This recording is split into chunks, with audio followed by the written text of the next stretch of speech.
Hello friends, आज का अपना टॉपिक है केमिकल काइनेटिक्स। काइनेटिक्स हिंदी में बोलते हैं रासायनिक बलगतिकी। हमने थर्मोडायनेमिक्स पढ़ा था। थर्मो में वो क्या बताता है, हीट चेंज बताता है कि कब रिएक्शन एक्सोथर्मिक होगी, कब रिएक्शन एंडोथर्मिक होगी। वो आपको क्या बताता है, स्पॉन्टेनिटी बताता है। वो ये बताता है कि रिएक्शन फिजिबल है या नहीं, कोई रिएक्शन होगी या नहीं होगी, लेकिन रिएक्शन किस रेट से होगी वो थर्मोडायनेमिक्स नहीं बताता। रिएक्शन किस किस से अफेक्ट होगी वो चीज़ थर्मोडायनेमिक्स नहीं बताता। थर्मोडायनेमिक्स में रिएक्शन की स्पॉन्टेनिटी के बारे में बताया, लेकिन रिएक्शन कैसे हो रही है, किस पाथ से हो रही है, रिएक्शन कि रेट क्या है, उसकी मैकेनिज्म क्या है, उस चीज़ के बारे में थर्मो कुछ नहीं बता सका। तो इस चीज़ की स्टडी हम करते हैं काइनेटिक्स में। काइनेटिक्स क्या है, tell about rate of reaction, जो किसी रिएक्शन की रेट के बारे में बात करे, पाथ ऑफ रिएक्शन कि रिएक्शन किस पाथ से हो रही है उसकी बात करे, और फैक्टर अफेक्टिंग ए रिएक्शन, किसी रिएक्शन को कौन कौन से फैक्टर अफेक्टिंग हो रहे हैं वो बात करें। वो बात कौन करता है, काइनेटिक्स। यदि रिएक्शन ए इक्विलिब्रियम में है बी में, तो इक्विलिब्रियम वाली रिएक्शन की स्टडी हम कहाँ करते हैं, केमिकल इक्विलिब्रियम, फेज इक्विलिब्रियम और आयोनिक इक्विलिब्रियम। यदि इक्विलिब्रियम में है रिएक्शन तो हम यहाँ बात करते हैं, लेकिन एक रिएक्शन प्रोसीड हो रही है रिएक्टेंट टू प्रोडक्ट में, रिएक्टेंट टू प्रोडक्ट में, और उसकी रेट वगैरह की बात कहाँ करते हैं अपन, काइनेटिक्स में। तो काइनेटिक्स क्या है, kinetics the branch of chemistry which deals about rate of reaction, path of reaction and factor affecting of A reaction. जो रिएक्शन फैक्टर अफेक्टिंग है उसकी बात करती है, वो क्या है, काइनेटिक है। अब सबसे पहले अपन बात करते हैं रेट ऑफ रिएक्शन की। रेट ऑफ रिएक्शन की फर्स्ट डेफिनेशन है रेट ऑफ रिएक्शन। ये ए से बी में जा रहा है, तो क्या होगा, रेट रिएक्शन होती क्या है, रिएक्टेंट एक कंपाउंड दूसरे कंपाउंड में कन्वर्ट होता है, एक कंपाउंड दूसरे कंपाउंड में कन्वर्ट होता है, तो इसकी कंसंट्रेशन तो क्या होती है, डिक्रीज होती है टाइम के साथ। ए है वो बी में कन्वर्ट होता है, ये क्या है, रिएक्शन, तो इसकी कंसंट्रेशन डिक्रीज होती है और इसकी कंसंट्रेशन क्या होती है, इंक्रीज होती है, टाइम के साथ इंक्रीज होती है। तो रेट ऑफ रिएक्शन सिंपल सी चीज़ है, रेट ऑफ रिएक्शन क्या है, चेंज इन कंसंट्रेशन, कंसंट्रेशन में change with respect to time, with respect to time, यानी कि change in concentration upon time क्या है, rate of reaction. For reactant negative, reactant के लिए रेट ऑफ रिएक्शन का साइन क्या लिखा जाएगा, negative. Change in concentration upon time, यदि रिएक्टेंट के रेस्पेक्ट में लिखे तो हम क्या लिखेंगे, change in concentration of reactant upon time. Time के कंसंट्रेशन में कितना चेंज हो रहा है, इक्वली चलेगी, या फिर हम प्रोडक्ट के रेस्पेक्ट में क्या क्या लिखेंगे, change in concentration of product upon time. एक ही बात है, लेकिन रिएक्टेंट की कंसंट्रेशन टाइम के साथ क्या हो रही है, डिक्रीज हो रही है, रिएक्टेंट प्रोडक्ट में चेंज हो रहा है, तो रिएक्टेंट के लिए साइन क्या आएगा, नेगेटिव, और प्रोडक्ट के लिए साइन क्या आएगा, पॉजिटिव। प्रोडक्ट के लिए साइन क्या आएगा, पॉजिटिव। ठीक है, देख लेना। इसके लिए यदि हम रेट लिखें तो रेट क्या लिखा जाएगा, rate is equal to minus D A upon D T.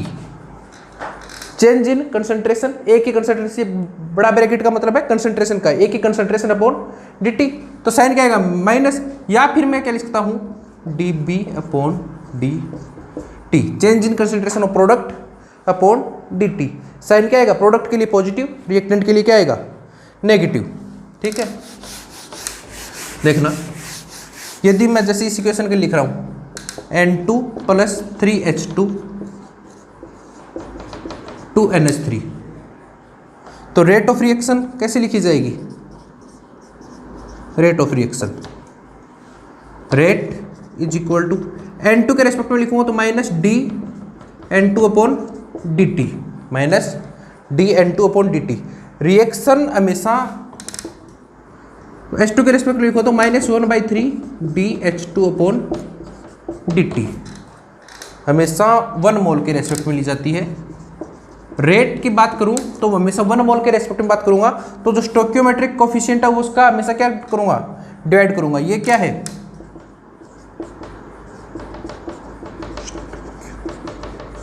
मीट्री है ना। तो इसके लिए यदि रेट लिखूंगा तो N2 के रेस्पेक्ट में dN2 upon dt minus H2 के रेस्पेक्ट में dH2 अपॉन dt, यह क्या हो जाएगा? -1/3 स्टोइकियोमेट्रिक का डिवाइड कर दूंगा। और प्रोडक्ट के रेस्पेक्ट में लिखूंगा तो क्या हो जाएगा? dNH3 अपॉन dt, स्टोइकियोमेट्रिक 1/2, ताकि ये इक्वल रहे। साइन क्या आएगा? पॉजिटिव। यहाँ पे ये देखना dN2 अपॉन dt को क्या बोलता हूँ मैं? N2 क्या हो रहा है? कम हो रहा है, तो rate of disappearance of N2। dN2 upon dt क्या है? नाइट्रोजन के डिसअपीयरेंस की रेट। N2 क्या हो रहा है? डिसअपीयरेंस हो रहा है, या फिर डिकम्पोजिशन बोल देते हैं, डिकम्पोजिशन। dH2 अपॉन dt क्या है? Rate of disappearance of H2 की डिसअपीयरेंस की रेट क्या है? dH2 upon dt। 1/3 dH2 upon dt क्या है? Rate of reaction, rate of reaction, क्योंकि H2 की कंसंट्रेशन में change with respect to time for 1 mole. dH2 upon dt क्या है? सिर्फ ये इतना, ये H2 के डिसअपीयरेंस की रेट है, एक H2 कितनी देर में डिसअपीयर हो रहा है। और dNH3 अपॉन dt क्या है? Rate of formation of NH3, क्योंकि NH3 क्या बन रहा है? N2 और H2 तो क्या हो रहे हैं? डिकम्पोज हो रहे हैं, डिसअपीयर हो रहे हैं, तो डिसअपीयरेंस की रेट होगी। और NH3 क्या बन रहा है? तो rate of formation of NH3 क्या है? dNH3 upon dt। 1/2 dNH3 upon dt क्या है? रेट ऑफ रिएक्शन है। और dNH3 अपॉन dt क्या है? Rate of formation of NH3। देखिए कुछ एक इक्वेशन के लिए और लिखते हैं, जैसे ये है आपका 2a प्लस 3b चेंज हो रहा है 4c प्लस हाफ d। तो इसके लिए रेट कैसा लिखा जाएगा? रेट आप रेट लिखनी हो, रेट ऑफ रिएक्शन, तो रिएक्टेंट से चलो किसी के रेस्पेक्ट में भी लिख सकते हैं, हमेशा इक्वल आएगी, सारी इक्वल रहेगी। ए के रेस्पेक्ट में लिखे तो क्या लिखा जाएगा? dA upon dt। स्टिक्योमेट्रिक कोफिशिएंट का क्या कर दो? डिवाइड कर दो 1/2, और साइन क्या आएगा? नेगेटिव, क्योंकि रिएक्टेंट है। इज इक्वल टू बी के रेस्पेक्ट में क्या लिखेंगे? dB upon dt, change in concentration of B with respect to time, stoichiometric coefficient का डिवाइड, साइन नेगेटिव क्योंकि रिएक्टेंट है। सी के रेस्पेक्ट में लिखेंगे तो dC अपॉन dt 1/4, साइन क्या आएगा? पॉजिटिव, क्योंकि प्रोडक्ट है, प्रोडक्ट हमेशा क्या होता है? इंक्रीज होता है। dd अपॉन dt, ये क्या है? 1/2, 1/2 आ जाएगा 2, साइन पॉजिटिव। ये क्या लिखी जाएगी? रेट। ये क्या है? Rate of disappearance of A के डिसअपीयरेंस की रेट क्या है? dA upon dt। ये क्या है? Rate of disappearance of B की डिसअपीयरेंस की रेट क्या है? dB upon dt। और रेट ऑफ रिएक्शन क्या है? 1/3 dB अपॉन dt। और रेट ऑफ रिएक्शन तो पूरी रिएक्शन के लिए सेम रहेगी, तो सारी क्या आएगी? इक्वल आएगी। ये क्या है? रेट ऑफ फॉर्मेशन ऑफ सी। ये क्या है? Rate of formation of D. ठीक है, इस प्रकार से लिखा जाएगा रेट लो। एक क्वेश्चन देखिए, क्वेश्चन है आपका for equation for reaction N2 + 3H2 2NH3, rate of disappearance of H2 is 2 × 10⁵ mole second. Rate of reaction will be, and rate of, ये 3 कर लेना ना, rate of formation of NH3। आपको ये इक्वेशन दी है, इसके लिए rate of disappearance of H2 की डिसअपियरेंस की रेट आपको दे रखी है, आपको रेट ऑफ रिएक्शन पूछा है और रेट ऑफ फॉर्मेशन पूछा है। आपको डायरेक्ट इक्वेशन दे और डिसअपियरेंस की रेट से सबसे पहले तो क्या लिखोगे, रेट लिखोगे। रेट इस इक्वेशन से क्या आएगी, dN2/dt sign negative is equal to dH2/dt, ये क्या आएगा 1/3, और NH3 के लिए क्या लिखोगे, dNH3/dt साइन क्या आएगा 1/2, साइन आएगा 1/2। अब आपको क्या देखा, rate of disappearance of H2। Rate of disappearance of H2 क्या है, ये वाला आपको दे रखा है 3 × 10⁵। पूछा क्या आपको, रेट ऑफ रिएक्शन, तो रेट ऑफ डिसअपियरेंस दे रखा है, तो रेट ऑफ रिएक्शन क्या है आपको पता है 1/3 dH2/dt क्या है, रेट ऑफ रिएक्शन। ये क्या है, रेट ऑफ रिएक्शन, इतनी आपको दे रखी है, तो आप क्या कर दोगे 1/3 × 10⁵, तो रेट ऑफ रिएक्शन क्या हो जाएगी 1 × 10⁵। 1 × 10⁵ क्या जाएगी रेट ऑफ, ये आपको दे रखा है तो आप निकाल सकते हो। और आपको रेट ऑफ रिएक्शन देता और ये पूछता तो आप निकाल सकते थे, 3 को इधर ले जाते तो 3 × 10⁵ ये हो जाता। और आपको क्या पूछा, rate of formation of NH3। Rate of formation of NH3 क्या है, ये वाला। तो इन दोनों इक्वेशन से देखना dNH3/dt क्या आ जाएगा, ये इधर जाएगा 2/3 dH2/dt लिख सकता हूं इन दोनों से। माइनस और पॉजिटिव का साइन तो सिर्फ ये बता रहा है कि कम हो रहा है या ज्यादा हो रहा, इसका हमें रेट में जरूरत नहीं है, क्योंकि रेट कभी नेगेटिव नहीं होती, रेट तो पॉजिटिव होगी ना। ये तो सिर्फ ये बता रहा है कि हाँ मतलब क्या रिएक्टेंट में कमी आ रही है।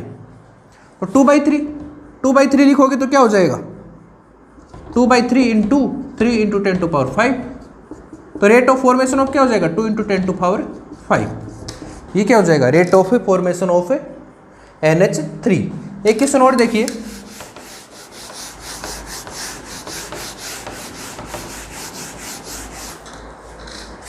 देखिए,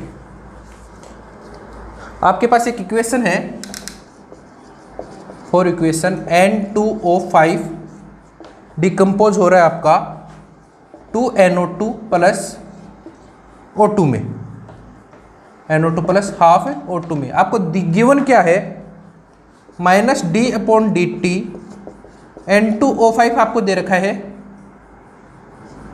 K' N2O5, ठीक है।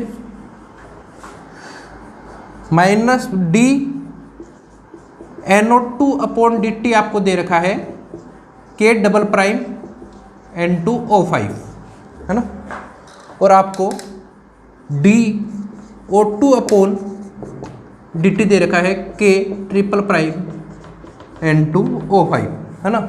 और आपको रिलेशन पूछा है, कौन सा प्रूफ है, K' = K" K" K', दूसरा 2K' = K" = 4K', तीसरा K' = 2K" = 4K', तीसरा K' = 2K' = 1/2K'। कौन सा इसमें से सही है आपको ये पूछा है, ये 3 आपको दे रखी है। तो आपको देखो इन तीनों में रिलेशन चाहिए, इसका मतलब इन तीनों में रिलेशन चाहिए, और इन तीनों में रिलेशन यहां से क्या आएगा रेट। सबसे पहले इसके लिए रेट लिखो, रेट क्या लिखी जाएगी -1d N2O5 upon D T, N2O5 के रेट में ये is equal to 1/2 D NO2 upon D T is equal to D O2 upon D T, और इसका स्टिक्योमेट्रिक 1/2 है तो ये अपॉन में जाके हो जाएगा 2 हो जाएगा।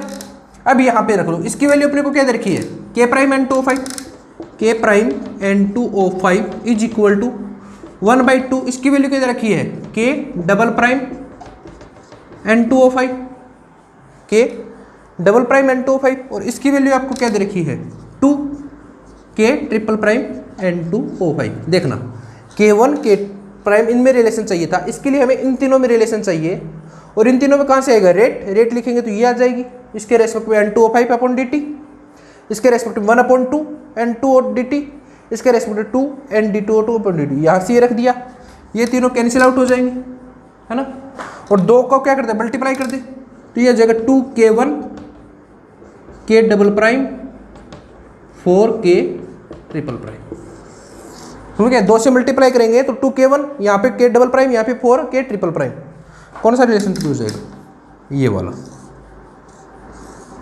ठीक है। तो ये है रेट ऑफ रिएक्शन और उसका लिखने का तरीका, how to represent the rate of reaction, ठीक है, कैसे रेट ऑफ रिएक्शन को रिप्रेजेंट करते हैं। अब देखना यहाँ पे क्या है, सबकी रेट क्या आ रही है, इक्वल आ रही है, किसी भी कंपाउंड के रेस्पेक्ट में देख लो, एक रिएक्शन के लिए सबकी रेट ऑफ रिएक्शन इक्वल आ रही है। ऐसा क्यों होता है, सभी की इक्वल क्यों आती है, सभी की इक्वल क्यों आती है, ये हम समझेंगे एक्सटेंट ऑफ रिएक्शन से। नेक्स्ट अपना है extent of reaction. Extent of reaction जेम वालों के लिए बहुत इंपॉर्टेंट है, क्योंकि जेम में यहां से क्वेश्चन पूछता है, एक्सटेंट से पूछता है, डायरेक्ट रेट से नहीं पूछता। तो एक्सटेंट ऑफ रिएक्शन क्या है, इसे रिप्रेजेंट करते हैं चाई से, इसे बोलते हैं चाई, है ना, जाई, इसे बोलते हैं जाई, ठीक है, जाई से रिप्रेजेंट करते हैं। इसका फॉर्मूला होता है N minus N note upon mu, ठीक है। N क्या है, mole of compound at T time, mole या मोल ऑफ कंपाउंड लिख दो। N नोट क्या है, mole of compound at initial, starting में N नोट थे, बाद में N बचे, और न्यू क्या है, स्टोइकियोमेट्री, स्टोइकियोमेट्री, ये है एक्सटेंट ऑफ कोफिशिएंट। और स्टोइकियोमेट्री हमेशा याद रखना, रिएक्टेंट के रेस्पेक्ट में क्या लिखते हैं, नेगेटिव, और प्रोडक्ट के रेस्पेक्ट में क्या लिखते हैं,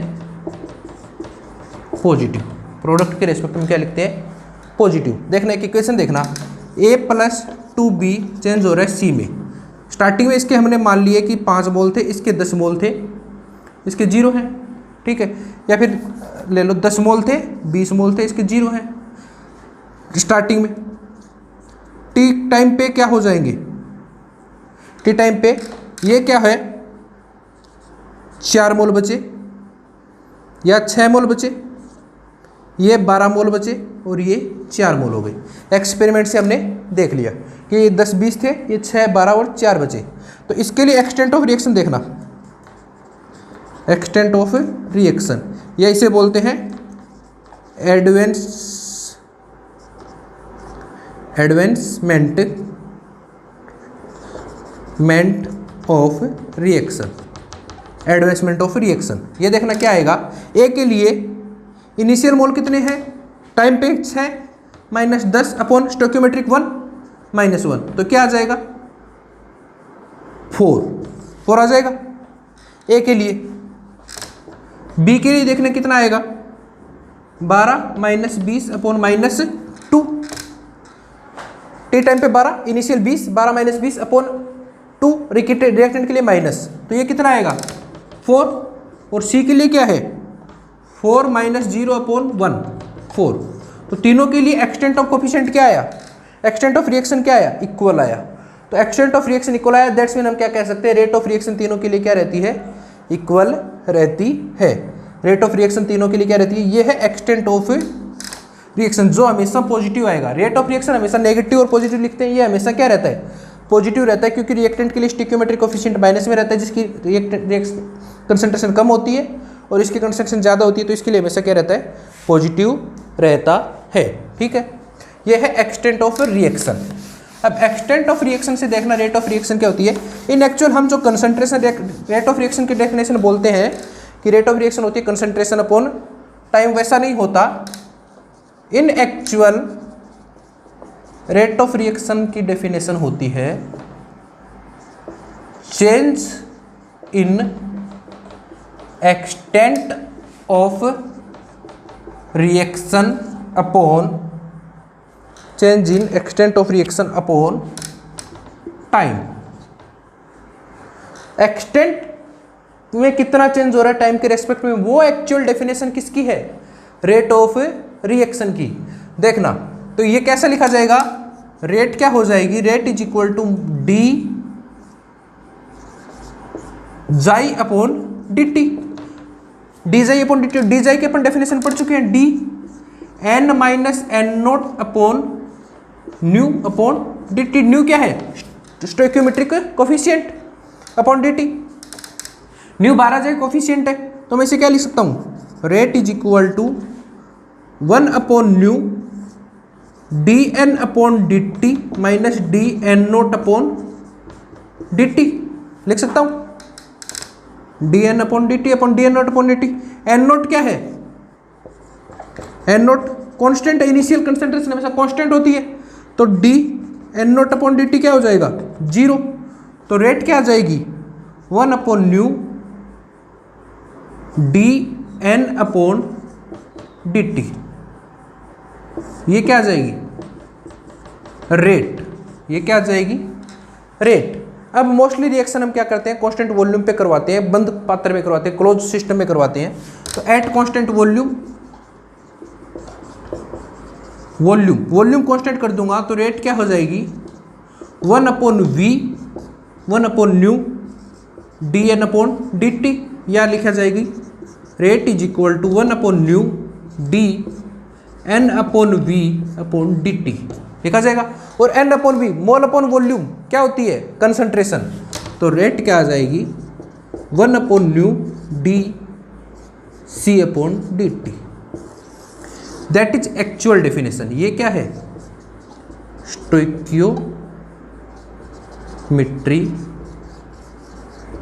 कोफिशिएंट। स्टोइकियोमेट्री कोफिशिएंट समझ में आ गए, स्टोइकियोमेट्रिक कोफिशिएंट। तो रेट कहाँ से आई, 1 upon nu D C upon D T. तो हम जो ये रेट लिखते हैं, जैसे रेट लिखते हैं 2a plus 3b into 4c, तो अपन रेट लिखते हैं 1 upon 2 D A upon D B. तो समझ में आ गए 1 अपॉन 2 क्यों लिखते हैं, ये रहा। स्टोइकियोमेट्रिक कोफिशिएंट क्या होगा, डिवाइड होगा। ये कहाँ से आया, यहाँ से, क्योंकि एक्चुअल रेट की डेफिनेशन क्या होती है, change in extent of reaction upon time. और एक्सटेंट ऑफ रिएक्शन अपना क्या होता है, N minus N note upon V. यहाँ से ये आ गया, और इसे जब कांस्टेंट वॉल्यूम पे लिया तो ये कंसंट्रेशन के टर्म में आ गया। सी क्या है, कंसंट्रेशन। सी क्या है, कंसंट्रेशन। और न्यू है स्टोइकियोमेट्रिक कोफिशिएंट। तो स्टोइकियोमेट्रिक कोफिशिएंट का डिवाइड क्यों करते हैं, समझ में आ गया, 1 अपॉन न्यू। ठीक है, नेक्स्ट हम एक छोटी सी चीज़ और पढ़ते हैं, that is limiting reagent. That is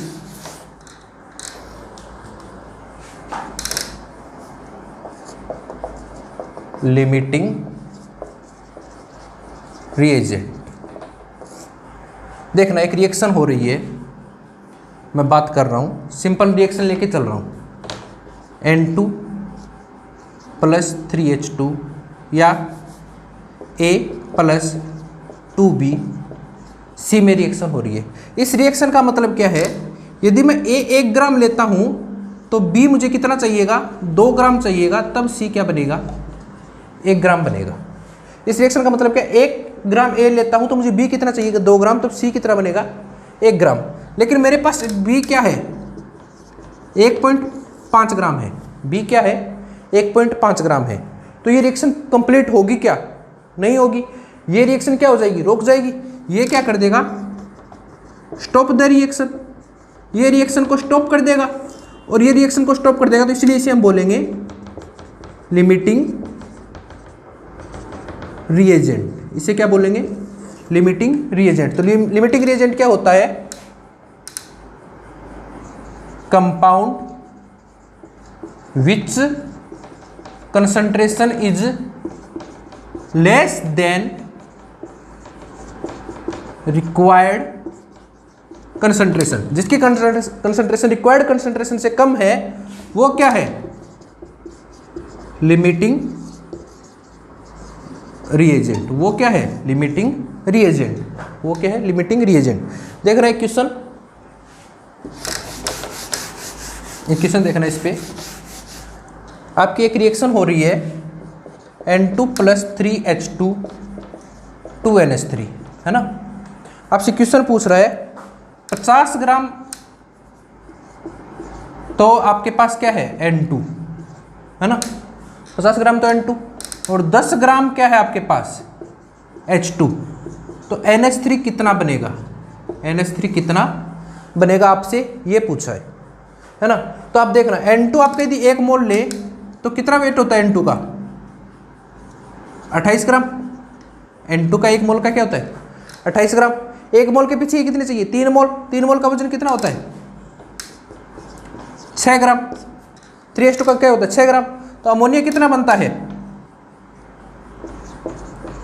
34 gram. Reaction क्या है? ये 28 ग्राम है, ये 6 ग्राम है, तो 34 ग्राम बनता है। यानी कि 28 ग्राम के लिए आपको H2 कितना चाहिए? 28 ग्राम N2 हो तो H2 कितना चाहिए? 6 ग्राम H2। और 1 ग्राम N2 हो तो 6/28, और 50 ग्राम N2 हो तो 6/28 × 50, है ना।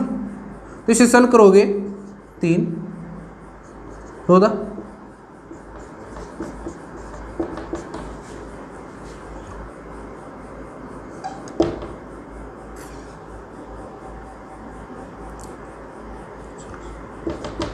ये आ जाएगा 10.7 ग्राम। आपको 50 ग्राम N2 लेते हैं तो रिएक्शन कंप्लीट होने के लिए हाइड्रोजन कितने चाहिए? 10.7 ग्राम। अपने पास हाइड्रोजन है क्या? 10 ग्राम। 10 ग्राम है तो ये क्या होगा? Limiting reagent. लिमिटिंग रिएजेंट, है ना। तो आप ऐसे मत निकाल लेना कि 28 ग्राम है तो 34 ग्राम होगा, 1 है तो 28 × 50। कहीं आप ऐसा कर दो तो 14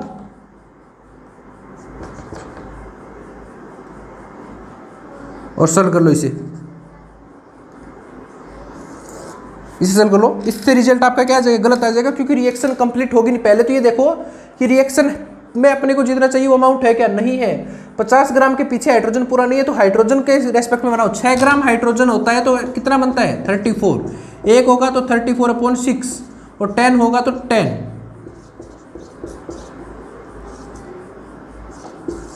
56 पॉइंट कुछ ग्राम आ जाएगा। तो ये कितना बनेगा? 56.6 ग्राम। न कि इससे बनाना है, ठीक है। ये है limiting reagent, extent of coefficient limiting reagent. Next अपना है रेट लॉ। रेट लॉ क्या कहता है कि रेट ऑफ रिएक्शन है, किसी भी रिएक्शन की रेट ऑफ रिएक्शन है वो डायरेक्टली प्रोपोर्शनल होती है active concentration of reactant with some numerical power in rate determining step। Rate law क्या कहता है? किसी भी रिएक्शन के लिए जो रेट ऑफ रिएक्शन है वो उसकी रेट डिटरमाइनिंग स्टेप में जो रिएक्टेंट है उनकी एक्टिव कंसंट्रेशन के क्या होती है? डायरेक्टली प्रोपोर्शनल होती है विद सम न्यूमेरिकल पावर, किसी न्यूमेरिकल पावर के। जैसे अपने कोई रिएक्शन, इसी रिएक्शन से समझना कि अपनी कोई रिएक्शन है AB + BC + CD चेंज हो रहा है प्रोडक्ट में, ये इसका क्या है? RDS है। रेट डिटरमाइनिंग स्टेप है, रेट डिटरमाइनिंग स्टेप है ना। तो इसकी रेट है, रेट डिटरमाइनिंग स्टेप हमेशा जो स्लोएस्ट स्टेप होती है किसी भी मैकेनिज्म की, वो उसकी रेट डिटरमाइनिंग स्टेप कहलाती है, जिससे हम रेट का डिटरमिनेशन करते हैं कि क्या रेट हो रही है। सबसे स्लोएस्ट स्टेप में अपने को लिए रेट डिटरमिनेशन करना, उसे मेजर करना सबसे आसान रहता है, इसलिए उसे हम रेट डिटरमाइनिंग स्टेप मानते हैं।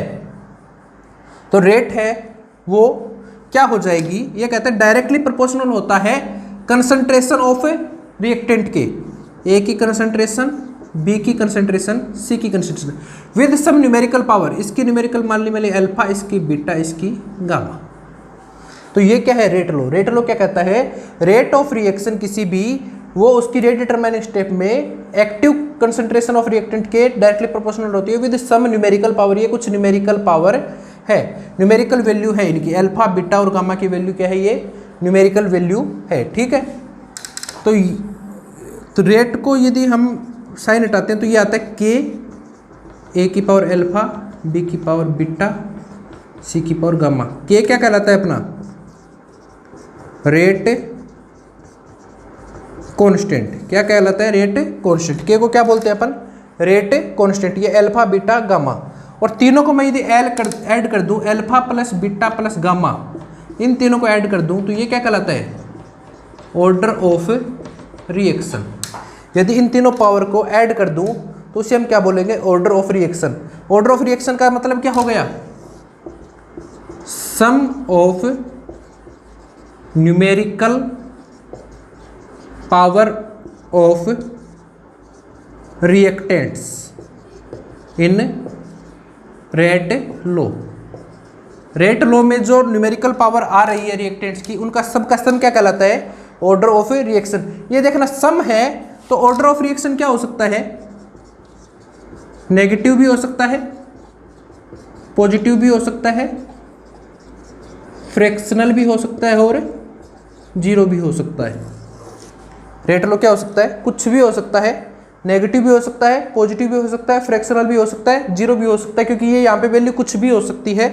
लेकिन ओवरऑल ऑर्डर है, ओवरऑल ऑर्डर वो कभी भी नेगेटिव नहीं होता, वो भी कभी भी नेगेटिव नहीं होता। ये अल्फा क्या है, ए का ऑर्डर, ए का ऑर्डर, बीटा क्या है, बी के रेस्पेक्ट में ऑर्डर, गामा क्या है, सी के रेस्पेक्ट में ऑर्डर। ये नेगेटिव, जीरो, पॉजिटिव या फ्रैक्शनल कुछ भी हो सकता है, लेकिन जब सबका ऐड करेंगे वो ओवरऑल नेगेटिव नहीं हो सकता, जीरो हो सकता है, पॉजिटिव हो सकता है, फ्रैक्शनल हो सकता है, ओवरऑल ऑर्डर कभी नेगेटिव नहीं आता, ठीक है। ये ऑर्डर है, ये सम है इसका हो सकता है। और ये सारी की सारी वैल्यू कहां से आती है, एक्सपेरिमेंटल, एक्सपेरिमेंटल, सारा का सारी वैल्यू कहाँ थी, एक्सपेरिमेंटल। तो ऑर्डर ऑफ रिएक्शन क्या है, एक्सपेरिमेंटल वैल्यू है, हम मेजर करके प्रैक्टिकल करके निकाल सकते हैं। डायरेक्ट रिएक्शन देख के हम नहीं बता सकते कि ये क्या ऑर्डर होगा। यही थर्मोडायनेमिक्स और काइनेटिक्स में फर्क है। थर्मोडायनेमिक्स में हम ऑब्जर्वेशन करते हैं, फिर हीट बताते हैं, यहाँ पे एक्सपेरिमेंट करते हैं, फिर रेट लो बताते हैं, ठीक है। एक फर्क और देखना, यदि अल्फा बराबर ए हो, अल्फा ए के बराबर हो, बीटा बी के बराबर हो और गामा सी के बराबर हो, यानी कि जो ऑर्डर है वो इसकी मोलिकुलरिटी के बराबर हो, तो इस प्रकार की रिएक्शन को बोलते हैं एलिमेंट्री रिएक्शन। एलिमेंट्री रिएक्शन क्या बोलते हैं, यदि किसी रिएक्शन की मोलिकुलरिटी और ऑर्डर क्या है, इक्वल है, तो उस प्रकार की रिएक्शन क्या कहते हैं, एलिमेंट्री रिएक्शन। और यदि अल्फा कोई भी एक इक्वल नहीं हो और beta not equal to beta या gamma not equal to C, तो हम बोलते हैं कॉम्प्लेक्स रिएक्शन। तो हम क्या बोलते हैं, कॉम्प्लेक्स। तो एलिमेंट्री रिएक्शन क्या होती है, जिसमें ऑर्डर ऑफ रिएक्शन उसकी मोलिकुलरिटी के बराबर होता है। तो ये रेट लो है कि आरडीएस में जो एक्टिव कंसंट्रेशन ऑफ रिएक्टेंट है उसकी प्रोपोर्शनल होती है विद सम न्यूमेरिकल पावर। उन सब न्यूमेरिकल पावर को जोड़ेंगे तो अपने पास क्या आ जाएगा, ऑर्डर ऑफ रिएक्शन। और इनको जब हटाएंगे तो एक कांस्टेंट आएगा जिसे हम बोलते हैं रेट कांस्टेंट। ये रेट कांस्टेंट याद रखना, नॉट डिपेंड ऑन कंसंट्रेशन। ये रेट कांस्टेंट कभी भी कंसंट्रेशन पे डिपेंड नहीं करता, क्योंकि ये कंसंट्रेशन के साथ मल्टीप्लाई है। अलग से एक रेट कांस्टेंट है जो कंसंट्रेशन पे डिपेंड कभी भी नहीं करता, ठीक है। ये आपका रेट लो।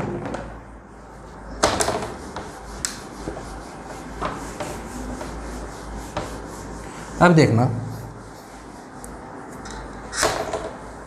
ये मैं थोड़ा बाद में साफ कर लूँगा। रेट क्या आई,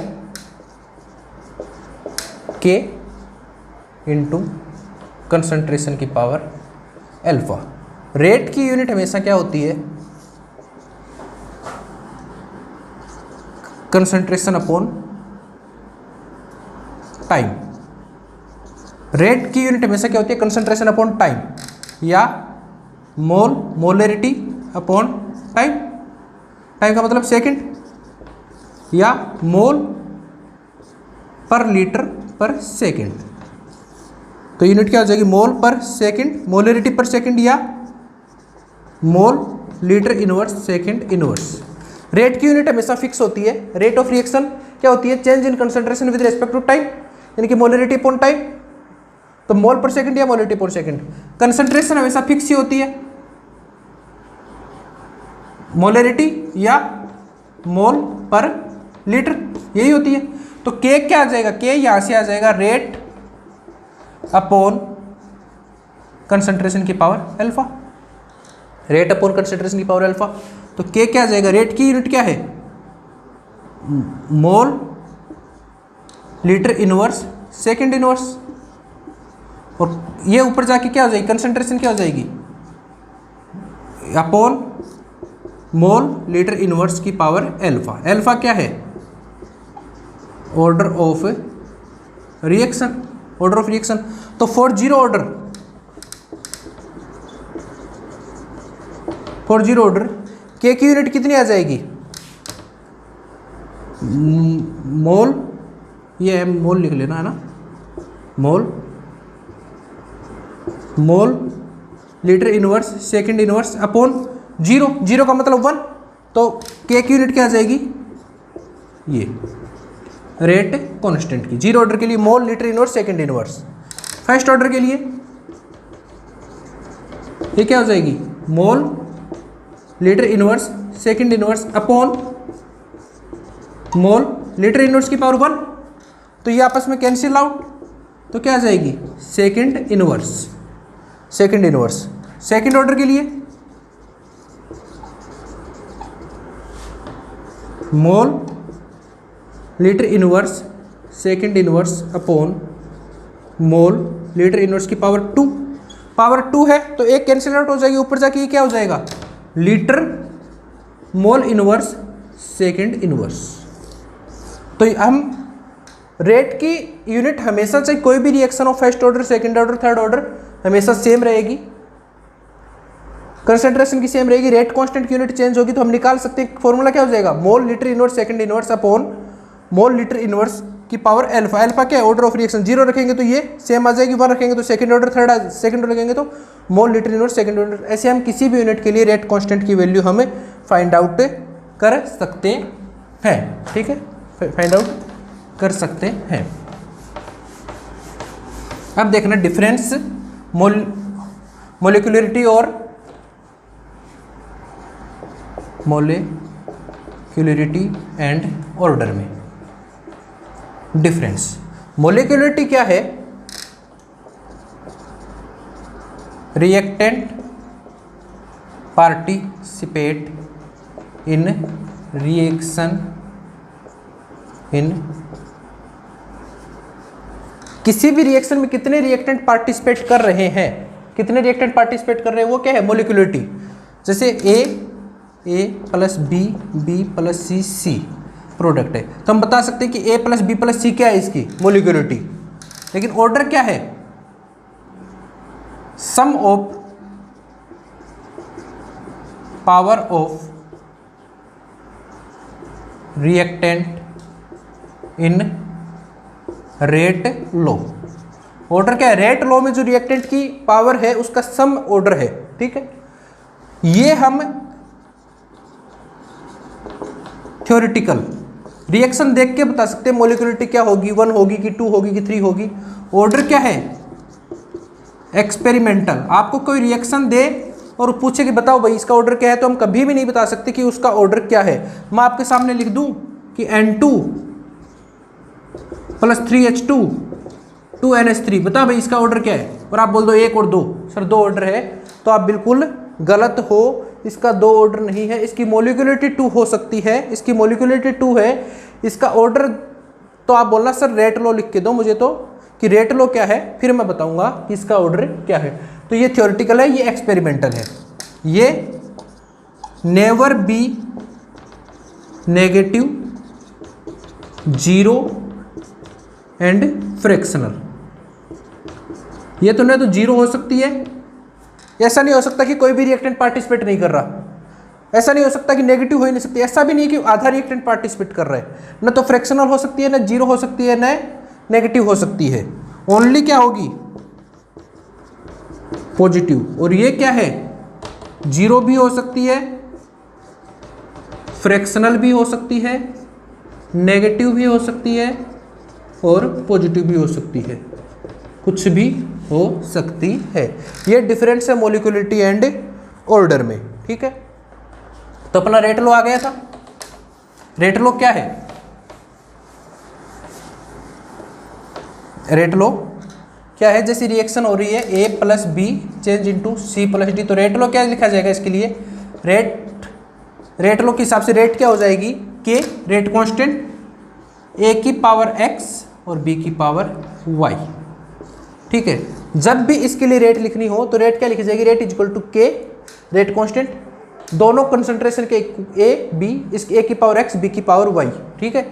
जैसे आपको लिखना हो H2 + I2 2HI, तो इसके लिए रेट लो से रेट क्या लिखी जाएगी, रेट = K क्या है रेट कांस्टेंट, H2 की पावर X I2 की पावर Y, और ऑर्डर क्या हो जाएगा X + Y, और X क्या है, order with respect to H2, और Y क्या है, order with respect to I2, ठीक है। ये है रेट लो। रेट लो पे 1-2 क्वेश्चन देखते हैं अपन, रेट लो पे क्वेश्चन देखते हैं, देखना question, for a reaction A + B change into product, when we double the concentration of A, then reaction become 4 time, reaction become 4 time, when we double the concentration of A and B both, reaction become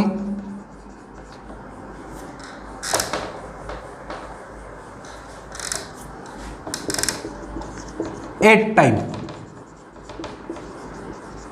order of reaction will be। इस type से question आएगा आपसे कि आपको एक reaction दे रखी है, इसमें हम दे रखा है when the double the concentration of A की कंसंट्रेशन डबल कर रहे हैं तो रिएक्शन 4 टाइम हो रही है, और ए और बी दोनों के कंसंट्रेशन डबल कर रहे हैं तो रिएक्शन 8 टाइम हो रही है। ऑर्डर क्या होगा, तो सबसे पहले देखना A + B के लिए इसके रेट लो से रेट क्या लिखी जाएगी, रेट = K A की पावर X और B की पावर Y, ये लिखी जाएगी ना, ये लिखी जाएगी। अब देखना आपको क्या कर रहा है, when with double the concentration of reaction rate become 4 time, तो पहले कंडीशन लगा के देखो, ये तो इक्वेशन 1 हो गई।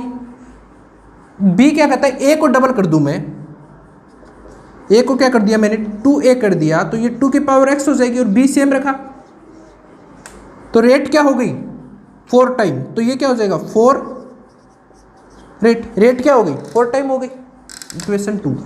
फिर क्या कहता है अपने को, व्हेन वी बोथ के डबल कर देते हैं, यानी कि K इसे क्या कर दिया 2A की पावर X, इसे कर दिया 2B की पावर Y, B को भी डबल कर दिया, तो रिएक्शन क्या होगी 8 टाइम, यानी कि 8 × रेट, क्वेश्चन 3। अब हमें ऑर्डर पूछा है, ऑर्डर का मतलब हमें X और Y की वैल्यू निकालनी है। तो इसके लिए देखो क्या करो, सबसे पहले इन दो से करो 1/2, 1 और 2 से देख लो ये दोनों सेम है, तो यदि मैं दोनों को डिवाइड कर दूं तो मैं 2/1 कर देता हूं, 2/1। 2 में 1 का डिवाइड कर दूंगा तो क्या हो जाएगा 4 रेट अपॉन रेट, 4/रेट is equal to k 2a की पावर x b की power y upon k a की पावर x अपॉन b की पावर y। k से k कैंसिल, ये से by कैंसिल, रेट से रेट कैंसिल, तो ये क्या आ जाएगा 4 इज इक्वल टू, ये आ जाएगा 2 की पावर x इंटू a की पावर x अपॉन a की पावर x। तो 2 की power x is equal to 4, ये सॉल्व आउट कर सकते हो आप। 2 की पावर क्या लगाऊं कि 4 आ जाए, तो x इज इक्वल टू क्या आ जाएगा 2, x आपके पास क्या आ गया 2 आ गया, ठीक है। दूसरी बार आपको क्या निकालना है, y निकालना है, तो y के लिए क्या करूं मैं, इन दोनों इक्वेशन से डिवाइड कर सकता हूं, k से k कैंसिल, ये से ये कैंसिल, 8/4 इज इक्वल टू 2 की पावर y, 2 की power y is equal to 4। समझ में आ रहा है, 3 में 2 का डिवाइड कर दिया मैंने, 3 डिवाइड बाई 2, तो 8/4, k से k कैंसिल, 2a की पावर से 2a की पावर x, 2 की पावर y बाहर, और b की पावर y से b की पावर y कैंसिल, तो b की power y is equal to 8/4, यह आ जाएगा 2, तो y की वैल्यू क्या आ जाएगी 1, x की वैल्यू आ गई, y की वैल्यू आ गई, तो ऑर्डर क्या आ जाएगा x plus y, 2 + 1 is equal to 3, is equal to 3, ठीक है। इस प्रकार से हम ऑर्डर ऑफ रिएक्शन निकाल सकते हैं। डायरेक्ट भी आप देख सकते हो, देख लो a को डबल किया, रिएक्शन 4 टाइम हो गई, तो आप हमेशा सीधा मान लो a की पावर x b की पावर y, सिर्फ a को डबल किया यानी कि 2 की पावर x टाइम 4, तो x इज इक्वल टू 2। दूसरी बार के दोनों को डबल किया यानी कि 2 की पावर x इंटू 2 की power y is equal to 8, ये अपने पास 2 आ ही गया, तो y इज इक्वल टू 1। सीधा भी आप शॉर्टकट में निकालते हो, वरना ये मेथड है। एक क्वेश्चन और देखिए,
ये क्वेश्चन देखिए, इस तरह के क्वेश्चन एंट्रेंस एग्जाम में और जेम में काफ़ी फेमस है। फॉर ए रिएक्शन आपको इक्वेशन दे रखी है और आपको एक टेबल दे रखी है, कंसंट्रेशन ऑफ H2O5, I2 उसके रेस्पेक्ट में रेट, और आपको क्या पूछा है, ऑर्डर ऑफ रिएक्शन पूछा है।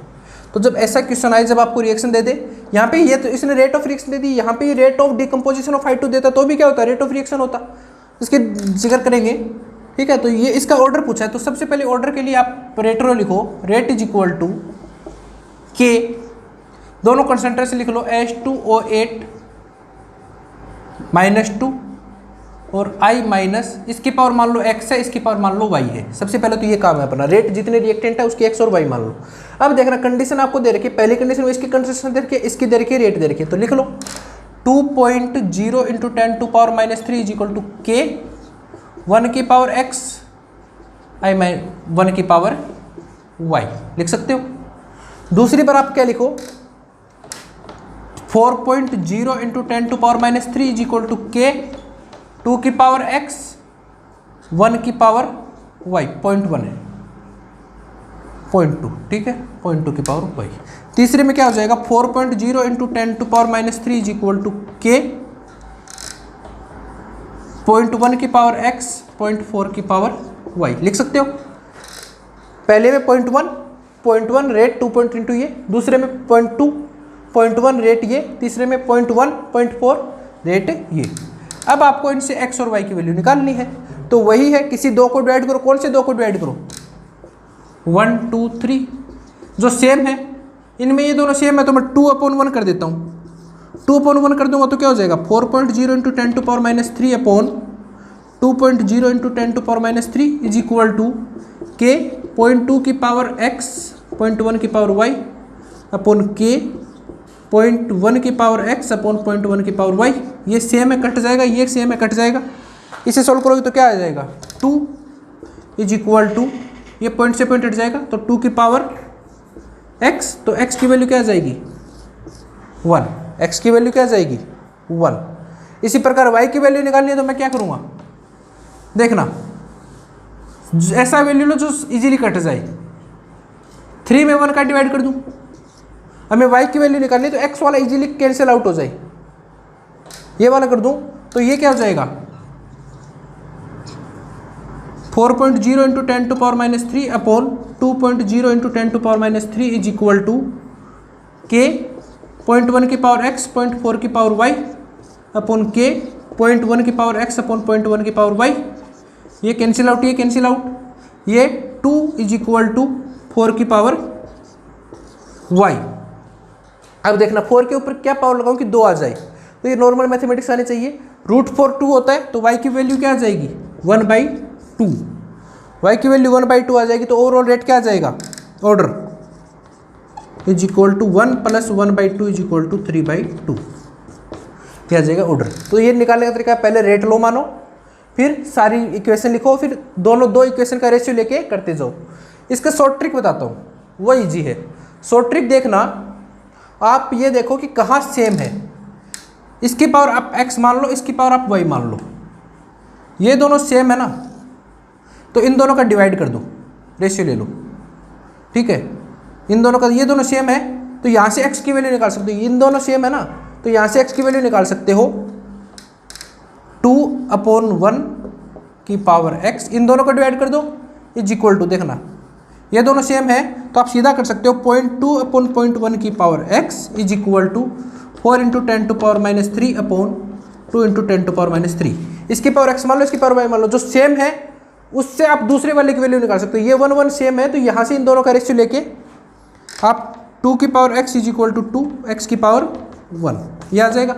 ऐसे ही देखना, ये सेम है और ये सेम है, ये सेम और ये सेम है, तो इन दोनों से आप वैल्यू निकाल सकते हो किसकी, y की। ये दोनों सेम है तो यहाँ से वैल्यू किसकी निकाल सकते हो, y की। सीधा रेशियो ले लो, 4/1 की power y is equal to 4.0 into 10 to power -3 upon 2.0 into 10 to power -3, ठीक है। जैसे एक और देखना,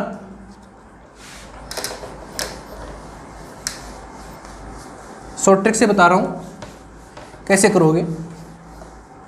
आपके पास a है, b है, रेट है। a की वैल्यू 2 है, इसकी वैल्यू 4 है, इसकी वैल्यू आपके पास दे रखी है 2.0 इंटू 10 टू पावर -2, ठीक है। इसकी वैल्यू आपके पास 4 है, इसकी वैल्यू आपके पास 4 है, इसकी वैल्यू आपको दे रखी है 2.0 इंटू 10 टू पावर -2, इसकी वैल्यू आपके पास 2 है, इसकी वैल्यू आपके पास 8 है और इसकी वैल्यू आपको दे रखी है 8.0 इंटू 10 टू पावर -2, ठीक है। अब देखना, इसके लिए हमें ऑर्डर निकालना है, तो क्या मानो, इसकी पावर x मान लो, इसकी पावर y मान लो। तो x की वैल्यू निकालने, तो y में देखो ये दोनों सेम है ना, ये दोनों सेम है तो वैल्यू किसकी आएगी, x की आएगी। ये दोनों सेम है तो आप क्या कर दो, 4/2 की पावर x, 4/2 की power x is equal to 2.0 into 10 to power -2 upon 2.0 into 10 to power -2, ये 1, तो 2 की power x is equal to 1। Normal mathematics है, किसी की पावर क्या लगाएंगे 1 आ जाए 0, तो x is equal to 0, x की वैल्यू क्या आ गई 0। अब आपको y की वैल्यू निकालनी है, तो देखना ये सेम है और ये सेम है, तो यहाँ से क्या आएगा वाई की वैल्यू, तो दोनों सेम है तो दोनों का रेशियो ले लो, 8/4 की पावर वाई, इसका और इसका, is equal to 8.0 into 10⁻²/2 into 10⁻², ये आ गया 4, है ना, और ये आ गया 2, तो 2 की power y is equal to 4, तो वाई की वैल्यू क्या आ जाएगी 2, ऑर्डर क्या आ जाएगा 2 + 0 इज इक्वल टू 2, ठीक है। ये अपना है रेट लॉ और रेट ऑफ रिएक्शन। कल हम पढ़ेंगे order of reactions. Thank you.